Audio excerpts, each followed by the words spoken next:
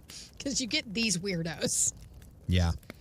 It's bad enough on the rare occasion when you get roped into a conversation with someone on public transit. Like on the subway or the bus, yeah. You're like, but okay. if you're in an Uber with someone, you can't leave. You can't just get off. No. Sometimes you can't just open the door and roll out. Yep. Nope. Not happening. Yes, he said, and flung out an index finger. Then he rose, took a bag from the hat rack, and unlocked it. Quite silently, he drew out something round and wrapped in a quantity of silver paper, and unfolded this carefully. He held it out towards Mr. Hinchcliffe. A small, very smooth, golden yellow fruit. Don't take apples from strangers. We've all seen Snow White. That is the moral of many a fairy tale. Of many Disney movies. Also, like Stranger Danger. Don't eat the candy. Like, don't follow the candy man. Mr. Hinchcliffe's eyes and mouth were open. He did not offer to take this object, if he was intended to take it. He's smart. Smart man. That, said this fantastic stranger, speaking very slowly, is the apple of the tree of knowledge. Look at it.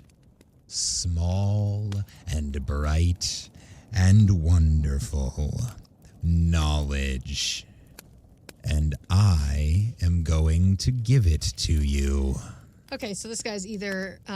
Satan. Well, Satan, yes, if we want to go biblical. This story is instilling in me, reaffirming in me my belief that strangers are the devil. I was going to say... Doubly so strangers who talk to you.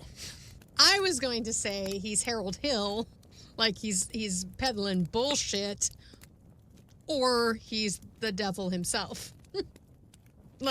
Or he's on a lot of drugs. He's like, this apple will show you the way. And it's just like laced with LSD. That is the apple of the tree of knowledge. Knowledge, man. Look at it. Small and bright Take and wonderful. Bite and see knowledge. Nature. Yeah. And I'm going to give it to you. So. Whole different read.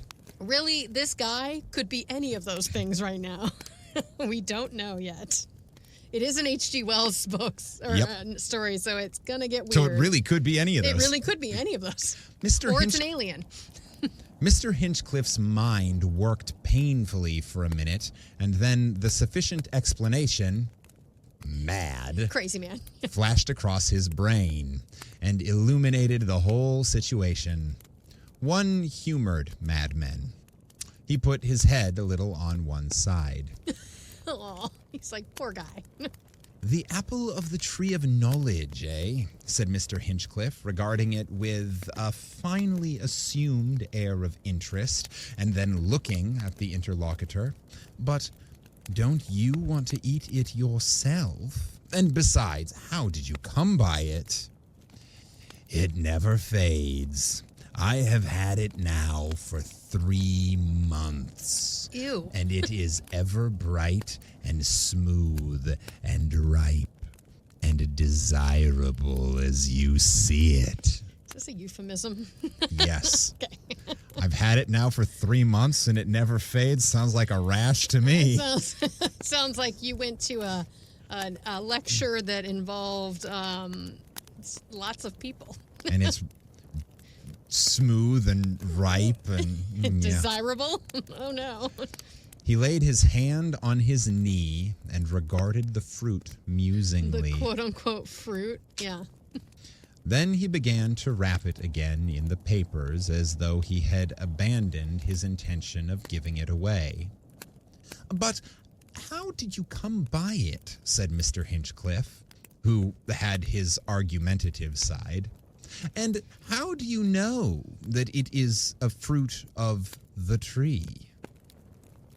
I bought this fruit, said the stranger, 3 months ago for a drink of water and a crust of bread. Well, that's some Jesus shit if I've ever heard it.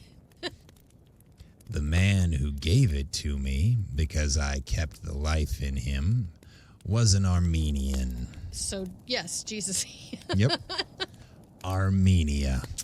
That wonderful country. The first of all countries where the Ark of the Flood remains to this day, buried in the glaciers of Mount Ararat. I thought it was in Arkansas.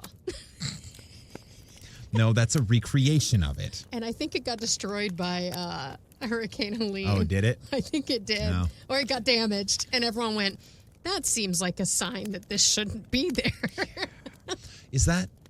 I think it's Is it the same? No, it's not Arkansas. Is it Arkansas? Is it the same place as the Creation Museum? No, that's a different place. That's a different place. Okay. No, more sham museums. Now I want to know where the Ark is because it's not Arkansas. I don't think it's that far west.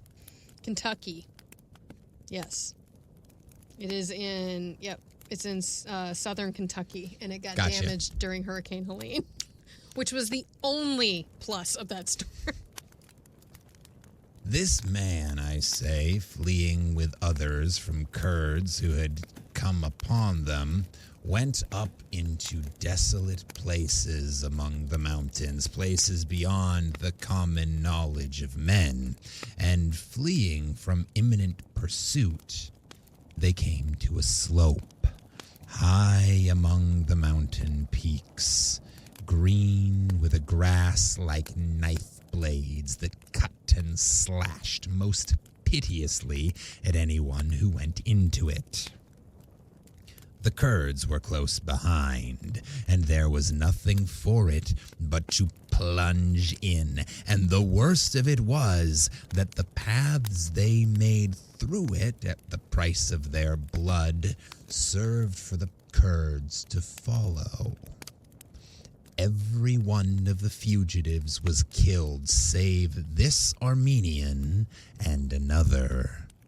He heard the screams and cries of his friends and the swish of the grass about those who were pursuing them. It was tall grass rising overhead, and then a shouting and answers, and when presently he paused, everything was still. He pushed out again, not understanding, cut and bleeding, until he came out on a steep slope of rocks below a precipice. And then he saw the grass was all on fire, and the smoke of it rose like a veil between him and his enemies. The stranger paused. Yes, said Mr. Hinchcliffe. Yes? Oh, he's in. Mr. Hinchcliffe is like, this is the best story ever. Hey, I mean, a good story is a good story, even if it's coming out of a crazy person. It's a good story. Crazy person with a poisoned apple, or possibly the devil. Or the devil himself, or the devil sold him this apple and he's trying to get rid of it. There he was, all torn and bloody from the knife blades of the grass, the rocks blazing under the afternoon sun, the sky molten brass, and the smoke of the fire driving towards him. He dared not stay there. Death he did not mind, but torture... Far away, beyond the smoke, he heard shouts and cries, women screaming. So he went clambering up a gorge in the rocks. Everywhere were bushes with dry branches that stuck like thorns among the leaves, until he clambered over the brow of a ridge that hid him. This is the worst episode of Naked and Afraid ever. It's like, here, we're going to give you every horrific thing that can, like, slice you open, And the whole time, and then we're going to set it on fire. And then it's going to be on fire, and then you're going to hear women screaming. And there are dudes with guns trying to murder you. It's like Naked and Afraid, OG edition. It's like back in the day before. It's Caveman edition. Naked and Afraid Extreme. Extreme. Naked and Afraid Squid Game. Like, that's basically where we are here. Naked and Afraid 2.0. This time, you're fucked. There are no med taps. The producers have abandoned you. You think that's a camera? Mwahaha. Oh, it'd be like Naked and Afraid drone edition, because all the camera work would be just drones. It's literally just the Hunger Games. Yes. But they're naked and afraid. The naked Hunger Games. Oh, I'm God. pretty sure they're all afraid enough.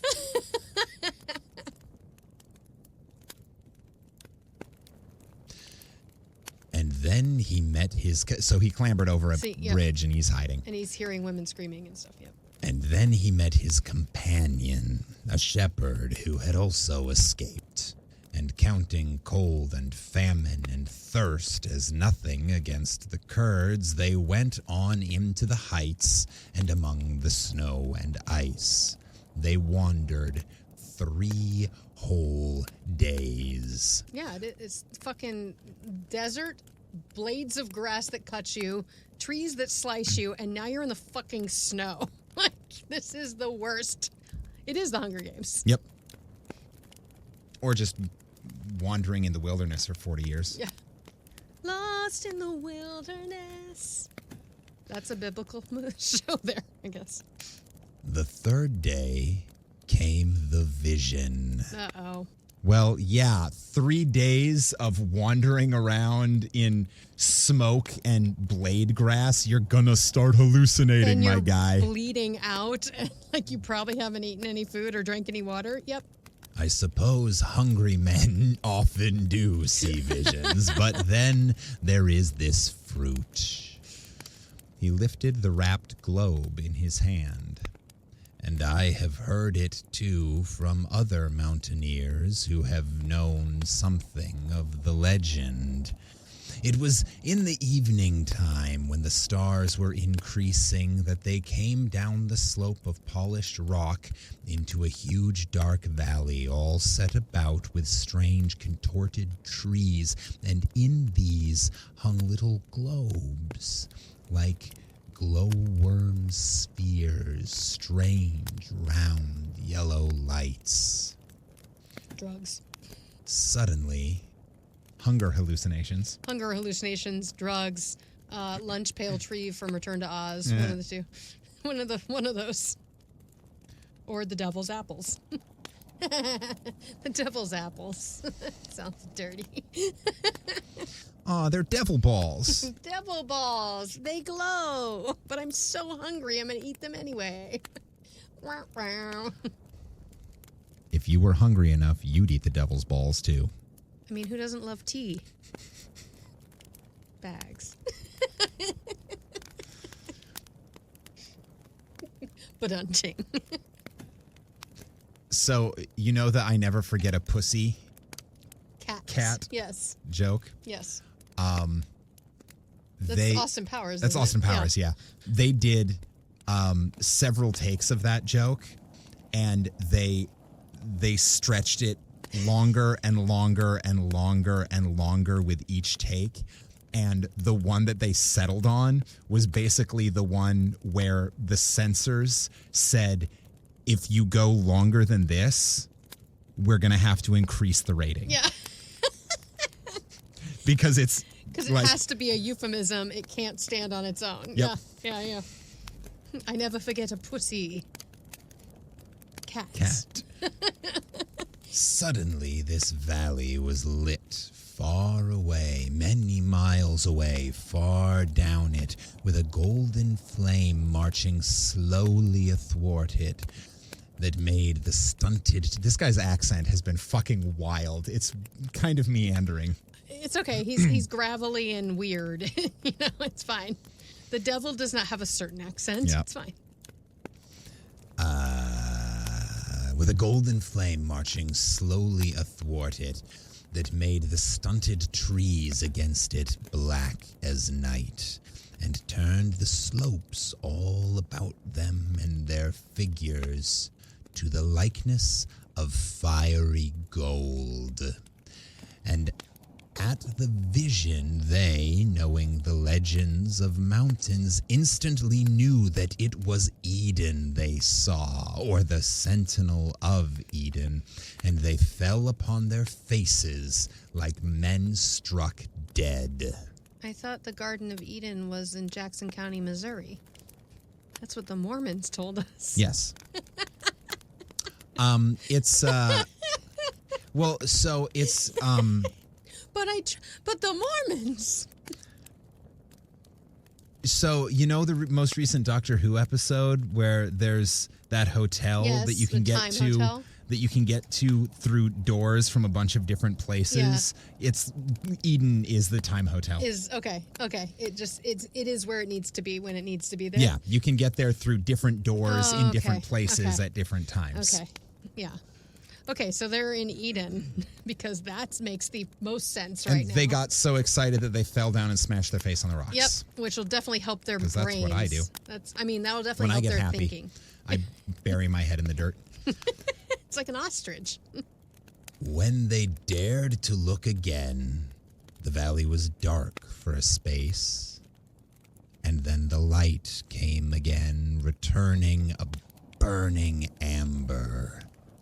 At that, the shepherd sprang to his feet and with a shout began to run down towards the light. But the other man was too fearful to follow him. He stood, stunned, amazed, and terrified, watching his companion recede towards the marching glare.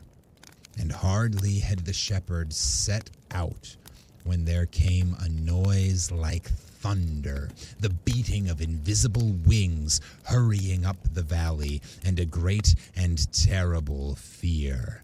And at that, the man who gave me the fruit turned, if he might still escape. And hurrying headlong up the slope again, with that tumult sweeping after him, he stumbled against one of these stunted bushes, and a ripe fruit came off it into his hand. This fruit. Forthwith, the wings and thunder rolled all about him. He fell and fainted, and when he came to his senses, he was back among the blackened ruins of his own village, and I and the others were attending to the wounded. A vision? But the golden fruit of the tree was still clutched in his hand. There were others there who knew the legend, knew what that strange fruit might be. He paused. And this is it, he said. Okay, so this is kind of like you were there and you were there and you were there, or like, in Alice in Wonderland, the white rabbit's still there. Like, yeah, or you're holding some. This is a very common conception of it was all a dream, or was it? They use it in Dogma when Alan Rickman visits her. Oh yeah. And she wakes up and she's like, "Oh, that was a weird dream," and then she's holding something like it was a margarita glass or something from Okay. I'm interested. Let's go. Where's this going? It was a most extraordinary story to be told in a third-class carriage on a Sussex railway. It was as if the real was a mere veil to the fantastic, and here was the fantastic poking through. Is it? Was all Mr. Hinchcliffe could say. Fucking SEPTA. Fucking MTA. Oh, man, this man's nuts. So at least he is on public transit. It's a train car. Yeah. He could get up and walk away. He could, yeah. It's like, God. Oh, man, why do I always get next to these people? The legend, said the stranger, tells that those thickets of dwarfed trees growing about the garden sprang from the apple that Adam carried in his hand when he and Eve were driven forth.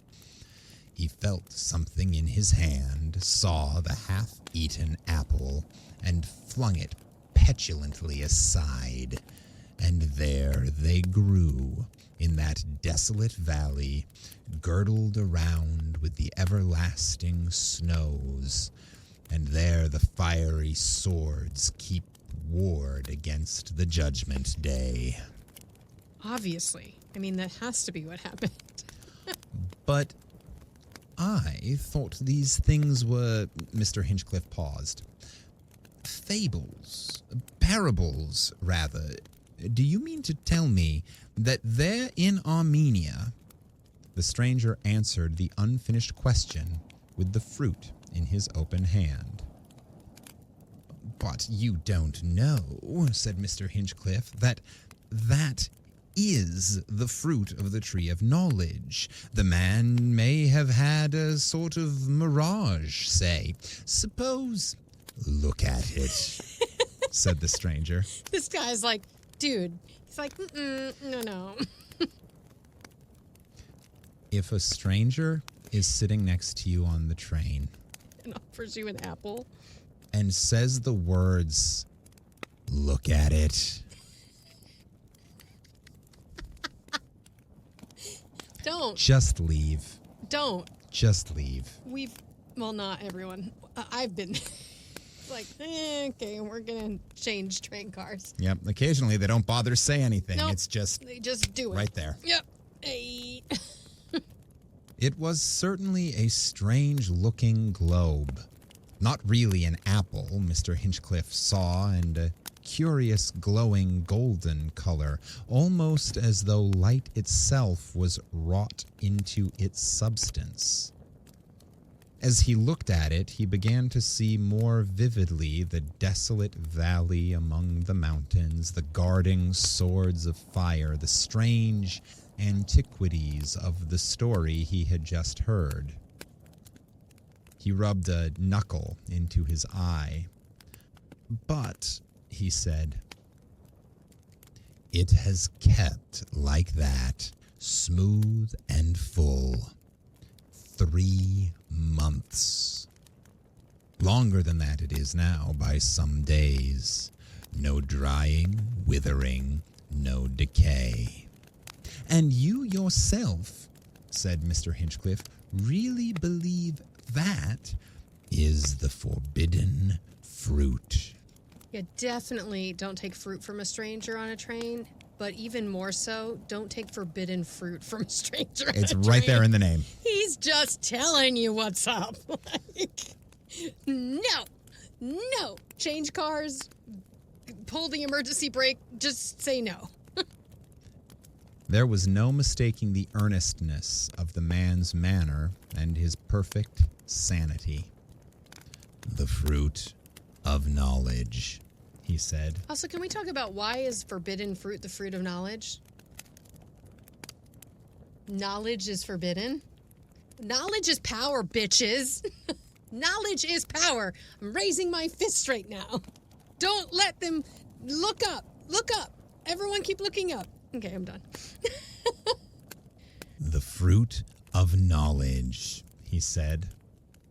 Suppose it was, said Mr. Hinchcliffe, after a pause, still staring at it.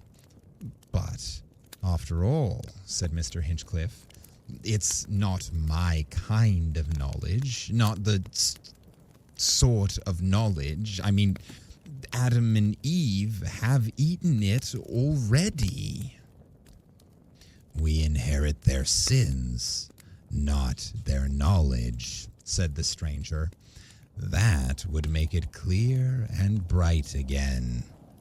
We should see into everything, through everything, into the deepest meaning of everything. Why don't you eat it then? Said Mr. Hinchcliffe with an inspiration. Thank you. I was like... I took it intending to eat it, said the stranger. Man has fallen. Merely to eat again could scarcely. Knowledge is power, said Mr. Hinchcliffe. I just said that. But is it happiness? I am older than you, more than twice as old. Time after time I have held this in my hand, and my heart has failed me at the thought of all that one might know, that terrible lucidity. Suppose suddenly all of the world became pitilessly clear. That, I think, would be a great advantage, said Mr. Hinchcliffe, on the whole. Suppose you saw into the hearts and minds of everyone about you, into their most secret recesses, people you loved, whose love you valued. You'd soon find out the humbugs, said Mr. Hinchcliffe, greatly struck by the idea. And worse, to know yourself, bare of your most intimate illusions, to see yourself in your place, all that your lusts and weaknesses prevented your doing, no merciful perspective. And that might be an excellent thing, too. Know thyself, you know. You are young, said the stranger. If you don't care to eat it and it bothers you, why don't you throw it away?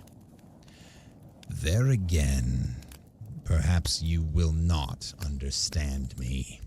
To me, how could one throw away a thing like that, glowing, wonderful?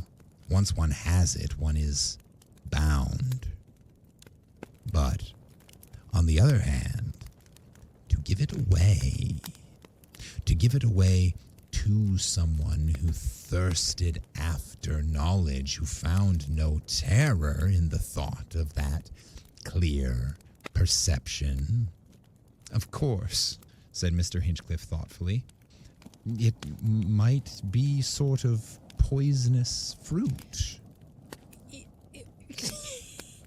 Now it's sounding more like a cult leader trying to get him into the cult. It's like the devil, or it's like, you know. I'm more and more thinking that this guy, there is no subtext. There is no subtext. He's explaining the way he sees it from his perspective, and it does make sense. Yeah. Like, cool, I have this thing. If I take a bite from it, I will have infinite knowledge. That will ruin my life. That sounds fucking awful. But he's looking at all the bad things, not all the good things that could come of that. He could also have the knowledge to, like, fix the world's problems, and, like, you know, he's looking at it from his personal perspective of, oh, I'm going to know the people that don't like me, and the people, and he is attempting to look at it on balance. Yeah. He's like, it could be this, but it could also do this. Yeah. Which is true, but that's what education is. Education tends to illuminate. Yes, but education also gives you knowledge at a rate that you have earned it. Yeah. I mean, you take it in pieces at a time. You're not suddenly granted all of the knowledge with none of the background. Like the Matrix? You don't get plugged in. You don't just get plugged in and handed the information. Yeah. Yeah. I don't know. I'm interested to see where it goes, because I'm just like, this, it just sounds, I'm just interested to where we go here. That's all. And then his eye caught something motionless. The end of a white board, black lettered outside the carriage window. Wood, he saw. He started convulsively. Gracious, said Mr. Hinchcliffe. Homewood! And the practical present blotted out the mystic realizations that had been stealing upon him. In another moment, he was opening the carriage door, portmanteau in hand. The guard was already fluttering his green flag. Mr. Hinchcliffe jumped out. Here, said a voice behind him, and he saw the dark eyes of the stranger shining and the golden fruit, bright and bare, held out of the open carriage door. He took it instinctively. The train was already moving. "No!" shouted the stranger and made a snatch as if to take it back. "Stand away!" cried the country porter, thrusting forward to close the door. The stranger shouted something Mr. Hinchcliffe did not catch. Head and arm thrust excitedly out of the window, and then the shadow of the bridge fell on him, and in a trice he was hidden. Mr. Hinchcliffe stood, astonished, staring at the end of the last wagon receding round the bend, and with the wonderful fruit in his hand. For the fraction of a minute, his mind was confused, and then he became aware that 2 or 3 people on the platform were regarding him with interest. Was he not the new grammar school master making his debut? It occurred to him that, so far as they could tell, the fruit might very well be the naive refreshment of an orange. He flushed at the thought, and thrust the fruit into his side pocket, where it bulged undesirably. Is that an apple of knowledge in your pocket, or are you just happy to see me here on the train platform? Hello? Can't it be both? Yes. But there was no help for it. So he went towards them, awkwardly concealing his sense of awkwardness, to ask the way to the grammar school and the means of getting his portmanteau and the 2 tin boxes which lay up the platform thither. Of all the odd and fantastic yarns to tell a fellow. His luggage could be taken on a truck for 6pence, he found, and he could precede it on foot. He fancied an ironical note in the voices. He was painfully aware of his contour. The curious earnestness of the man on the train, the glamour of the story he told, had for a time diverted the current of Mr. Hinchcliffe's thoughts. It drove like a mist before his immediate concerns, fires that went to and fro.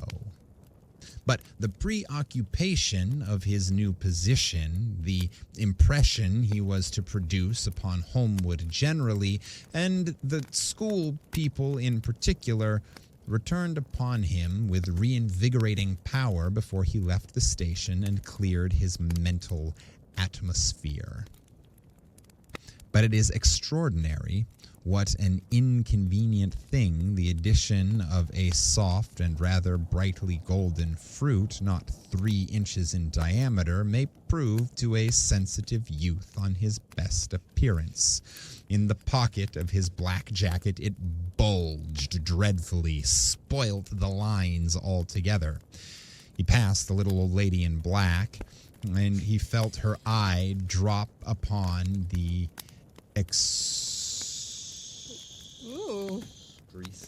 Ooh, new word. On the excrescence. I mean, I'm guessing it means, like, bulge. The bulge, but let's look it up.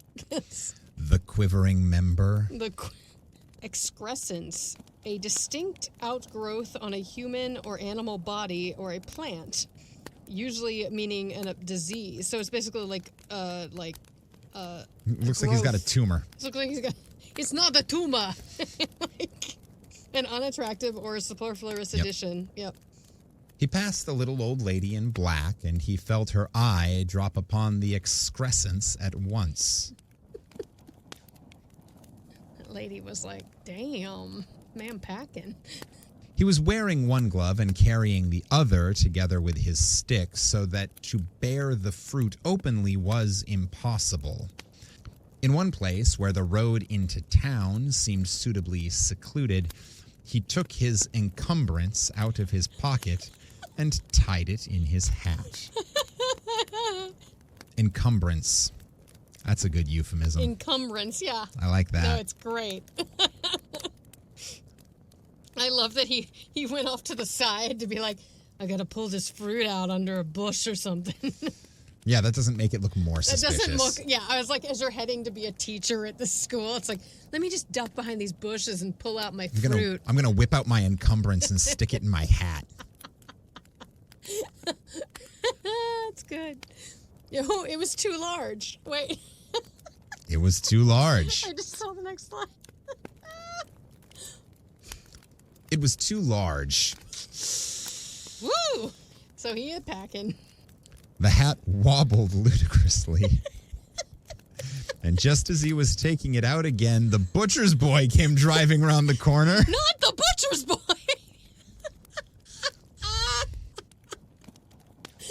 Oh no!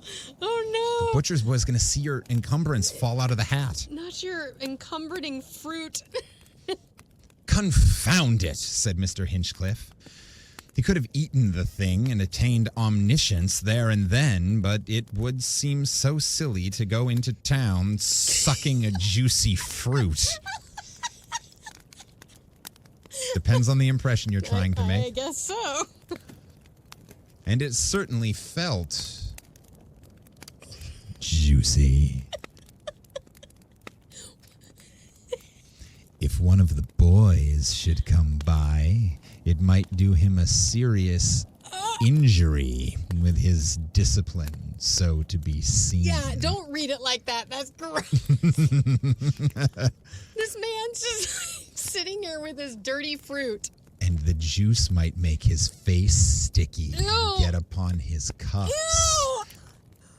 Or it might be an acid juice as potent as lemon and take all the color out of his clothes. I mean, that liquid is known to stain.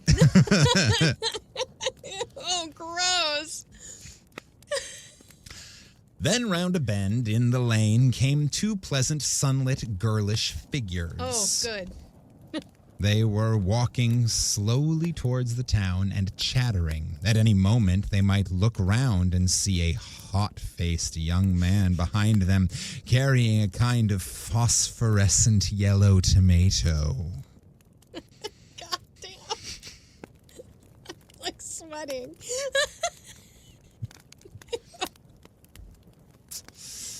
If I turned around and saw a man delicately handling his phosphorescent yellow tomato, I would be upset too. Yeah. Yeah. Glowing and wider than it is long. And he's also looking like super paranoid, so Yep. it looks like he's up to something. Yeah. Yeah. This is not good. This is not a good first impression, sir. They would be sure to laugh. Mm-hmm. Hang, said Mr. Hinchcliffe. I mean, part of the problem is that it is hanging.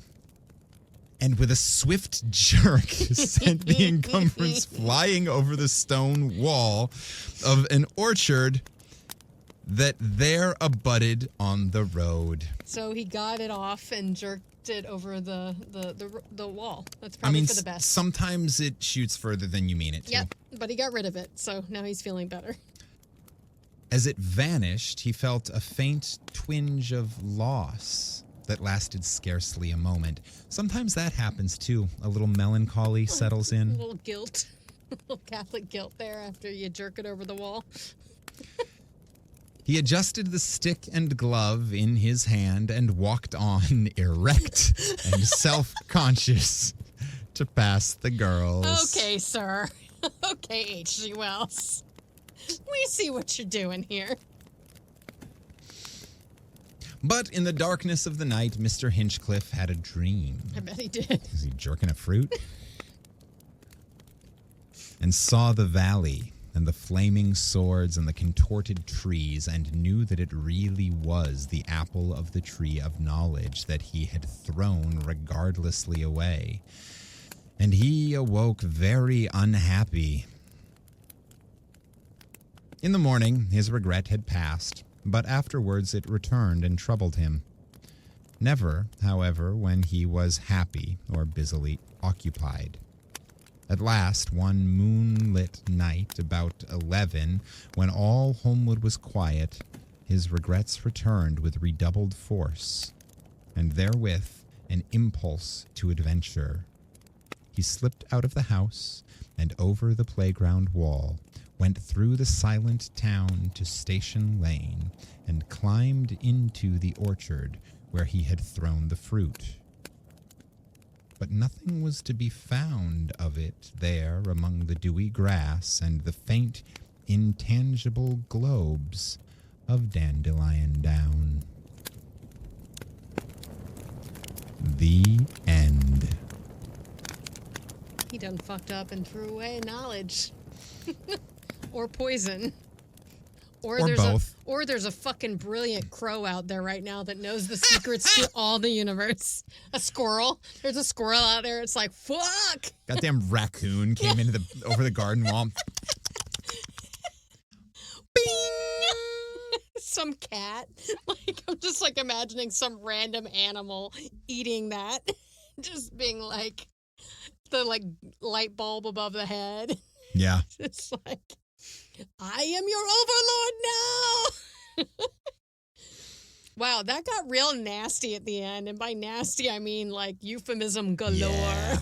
That got wild. Okay, so sex jokes aside, Yes. which is a tough thing for us to do. What do we think the moral of the story is? But well, and I don't know about moral of the story. H.G. Wells is morals, but although there's certainly this sort of through line, this idea of knowledge. You know, is it knowledge versus temptation, and there's this whole thing of like, if you get what you want, is it actually going to make you better? That whole thing. But no, that aside, my question is more one of sort of philosophically, what do you think? You are handed this fruit. You are told that it is a fruit from the biblical tree of knowledge. You know that it is that biting it is the thing that Adam and Eve were expelled for. Whether Eve specifically, and then Adam. Yes. Well, she bit the fruit, but they were expelled. Yeah. And it is presented to you as a piece of this fruit, and that omniscient knowledge will be gained by a bite, with all of the be careful what you wish for caveats. Do you do it?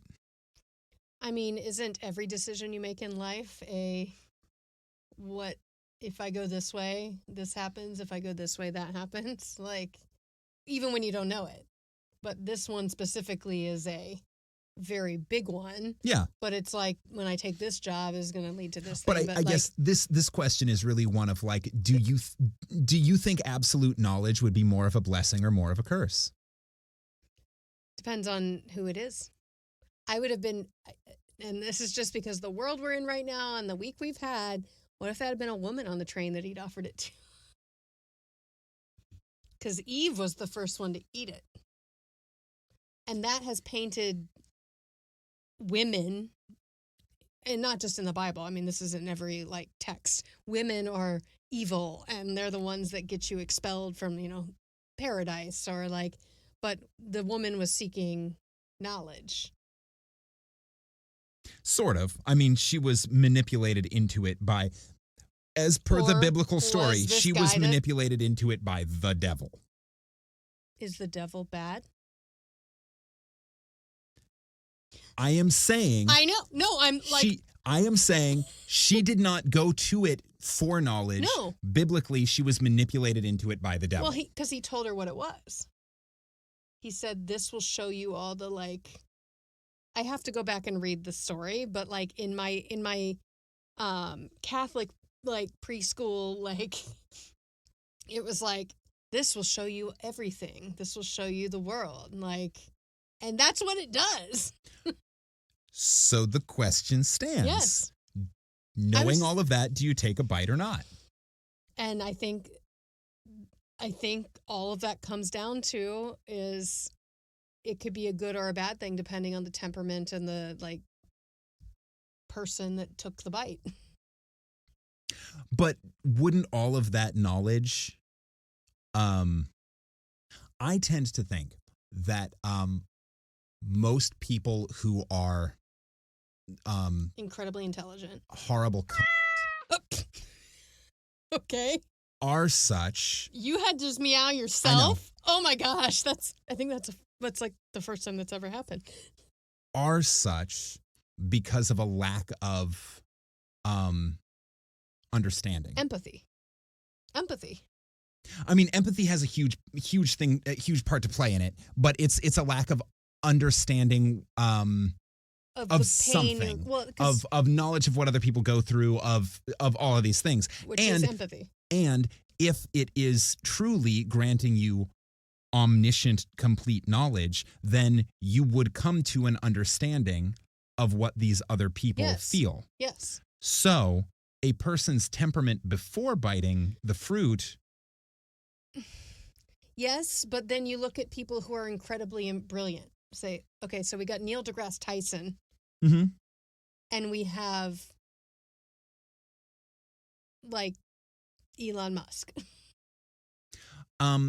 whose brilliance is in question. But taking your point, I'm just saying people that have used their brains technically, or their ideas to get where they are. He lacks an understanding of what other people go through. Yes, he does. And that is a piece of knowledge that a bite from this apple would give him, presumably.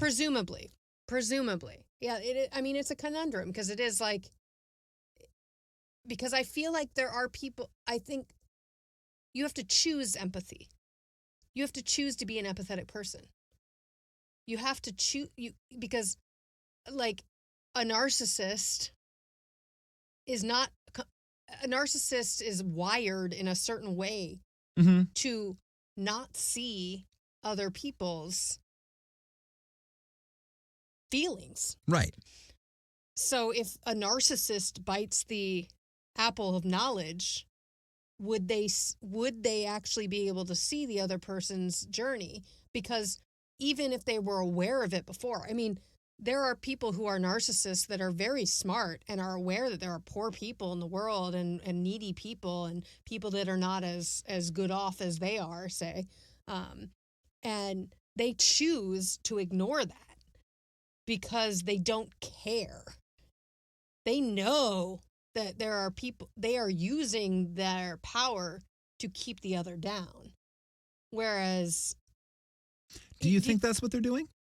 I think so. Do you think they choose to ignore, or do you think it doesn't register to them? I have never studied this, but I have a friend whose parent is a diagnosed narcissist, and they didn't find out till later in life. And it's not that they're not... Because I think of empathy for me is not a choice. I do not choose to be empathetic. It happens. If I see someone in pain, it is a knee-jerk reaction. But empathy can be taught. If it's a thing that can be taught, that makes it a piece of knowledge. I guess so. I mean, yes, it's just, what does this apple give you? Because we don't know. And this fucking stranger on the train has caused our brains to explode. Fuck you, H.G. Wells. But really, I don't know. What would you do? Absolutely not. No, I would not take it. I would not be interested. No chance. No. My OCD would absolutely make me take that apple. I'd be like... Nope, don't even have to think about it. I would take it because I'm a teacher. I would take it to the science lab, and I would make them test it for all the traces of poisons and stuff. If it doesn't have any poison, I'd be like, okay. Yeah. No, I'd leave it with him. Because I couldn't... I don't know. Nope. The guilt I would have, or not guilt, the regret I feel like I would have for the rest of my life. Yeah, really though, I would be like, oh my God, what if I could have changed the world? Or what if that could have given something that would, fix the shit? Or would it just drive me insane? I don't know, y'all. What do y'all think? Wow, that was a really active post. Yeah. That got my brain going.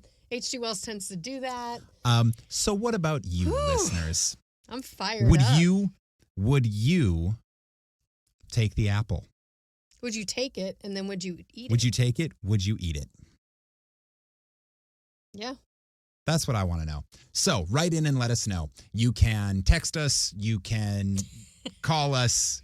If you have our numbers, we're not going to give them out. Not going to give that out. And if you have my number, you know that calling me is pointless because I won't answer. But you can text me.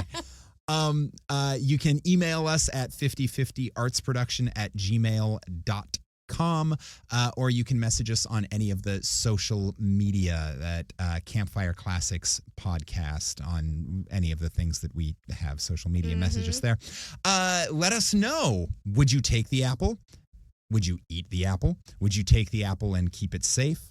Or would you leave it with the strange dude on the train? Or would you throw it into a field and let there be an all-knowing raccoon wandering the world?